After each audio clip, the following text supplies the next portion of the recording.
मंच पे आसीन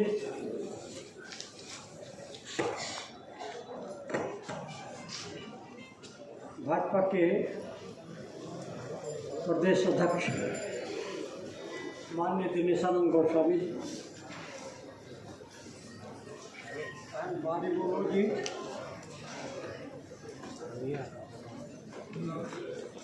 हमारे पुराने मित्रों में से और संघर्ष के साथी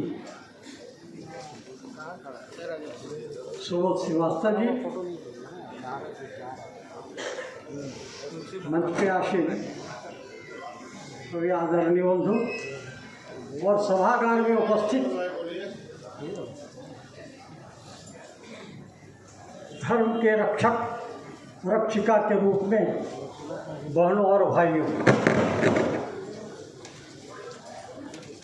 हम सब एकत्रित हुए हैं।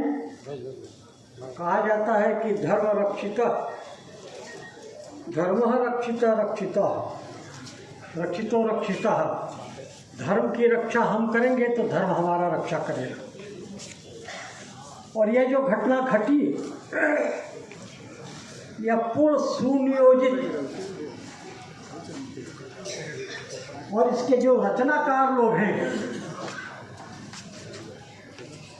वो भी सामने है, स्पष्ट है। मैं इसके पिछले पृष्ठ पे जाऊं तो ढेर सारी बातें आपको स्पष्ट हो जाएगी कि दरअसल ये रचनाकार कौन है और उसमें से लाभ किसको किसको मिला। पूरे हिंदुत्व को आग में झोंक करके, पूरे शहर को आग में झोंक करके लाभ किसे पहुंचाया गया। यह जो शास्त्री नगर का बीच का जो रास्ता है, जो चौड़ीकरण हो रहा, ये वर्षों से काम चल रहे थे, लेकिन चौड़ीकरण का मामला अटका हुआ था। जब माननीय सरजू राय जी पश्चिमी क्षेत्र के विधायक थे, उनके समय में भी यह बात आई थी चौड़ीकरण के विषय में। उन्होंने कहा था कि शहर के बीच से हैवी व्हीकल जाना खतरनाक होगा, इसलिए ये सही अर्थों में बाहरी रास्ता निकालना चाहिए। और कंपनी से बातें हुई थी, सुबोध जी को जानकारी होगी। और वो रास्ता था जो डंपिंग का किया हुआ, स्लैग गिरा हुआ मेरीन ड्राइव का, आदितपुर पुल से लेकर के भाटिया बस्ती के जो मोड़ पड़ता है पार्क वाला, वहाँ से वो रास्ता निकलना था। तय हो गई थी कंपनी के द्वारा, राय जी और कंपनी से जो वार्ता हुई थी उससे तय हो गया था।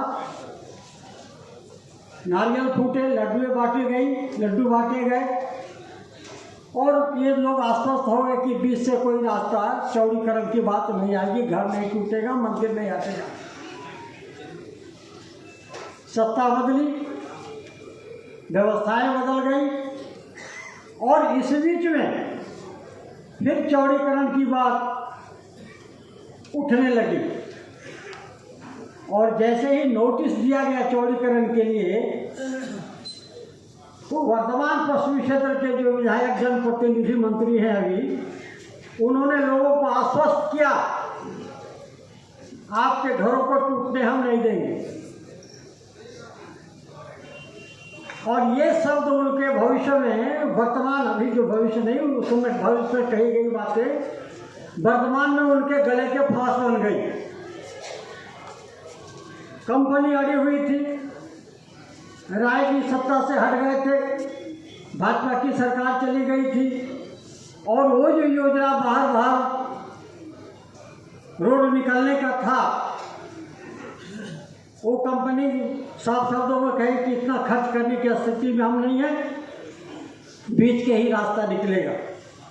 सहयोग के रूप में वर्तमान परिवर्तन की जो स्थितियाँ थी उसमें से उसको सहयोग मिलने वाला था कंपनी को।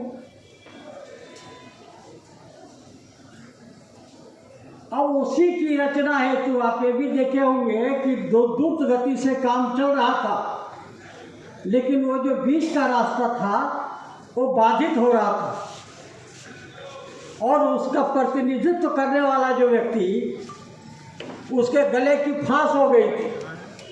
लोगों को आश्वस्त किया था कि कोई कीमत पे इधर टूटेगा नहीं, पहले तो दूसरे के मत से खेलना था, ये बातें कह दी गई थी। तब ये रचना रची गई थी और इसी रचना के क्रम में बजरंगबली के ध्वज में वह नीच से नीच काम हिंदुओं को उत्तेजित करने के लिए किया गया, वो गलत ढंग से उसको बांधा। उसमें भी हिंदू आक्रोशित हुए लेकिन उत्तेजित नहीं हुए, बहुत ही धैर्य से काम लिया लोगों ने। प्रशासन को कहा कि इस संदर्भ में जो कल्पित है, जो दोषी है, उस पर अविलंब कार्रवाई की जाए। सुधांशु ओझा जी वगैरह सब मंदिर के पास लोगों को बुलाए, बैठकें होने लगी, बैठकें हुई, उसमें यही बात हुई। प्रशासन के लोगों ने कहा कि ठीक है, इस पर कार्रवाई हो। और इन लोगों का दोष क्या था? मंदिर के पास जो हिंदुत्व के पुजारी थे, हिंदू लोग थे, वो स्वाभाविक है कि इस प्रकार की घटना से आक्रोशित थे, किंतु वही कोई उतावला नहीं थे, प्रशासन से कार्रवाई के आग्रह कर रहे थे। और उन्होंने वहाँ कुर्सियाँ बिछा करके बैठक के रूप में लोग जमा हुए थे और विचार कर रहे थे। अल्टीमेटम दे दिया गया कि आप 2 रोज का समय देते हैं, 24 घंटे के अंदर आप कार्रवाई करिए जिन्होंने इस प्रकार का कुछ किया है। लेकिन उतना से उपद्रवियों का जो मंशा थी, उतना से उसकी इच्छा पूरी नहीं हो रही थी, क्योंकि उत्तेजित तो लोग हो नहीं रहे थे। तब उसने दूसरी रचना ये रची जिसमें से कंपनी के लोग, जिसको के पदाधिकारी, सरकार के नुमाइंदे, आप अच्छी तरह से जानते हैं कि जिसको यस कहेगा तो सरकार के लोग यहाँ यस कहेंगे, उनकी जेब में है। और जिसको यहाँ के जो प्रशासनिक अधिकारी है उसको रुमाल की तरह इस्तेमाल करते हैं, जब चाहे रुमाल की तरह जेब से निकाले, मुंह पोछे, फिर अपनी जेब में रख ले। ये हाल है जिसको का। और जो नुमाइंदे थे रक्षक के रूप में जिन्होंने आश्वस्त किया था, वो इनकी स्वीकृति थी, योजना थी। तो इन्होंने सबसे जो बड़ी बात यह है और दुखद बात यह है कि गणेश पूजा मैदान में इफ्तार पार्टी का आयोजन किया गया। गणेश जी की बेटी को रौंदा गया जूतों तले, वहां पे जूठे गिराए गए। ऐसे निर्लज हिंदुओं के लोग और सैकड़ों मुसलमानों के बीच जो व्यवस्था बनाई गई और योजनाबद्ध तरीके से वहां से ही चले लोग पत्थर तलवार जो कर लेकर के और इस घटना को अंजाम दिया। आश्चर्य की बात यह है, आप सभी लोगों ने देखा होगा कि 4-4 घंटे तक जिला पुलिस से लोग संघर्ष करते रहे, पत्थरबाजी करते रहे, लेकिन जिला पुलिस भागती रही। एक भी ऐसा कठोर कार्रवाई जिला के पुलिस नहीं किया जिससे आक्रांता को अपने माल में घुसने के लिए मजबूर होना पड़े। और यह ड्रामा 4 घंटे तक चला।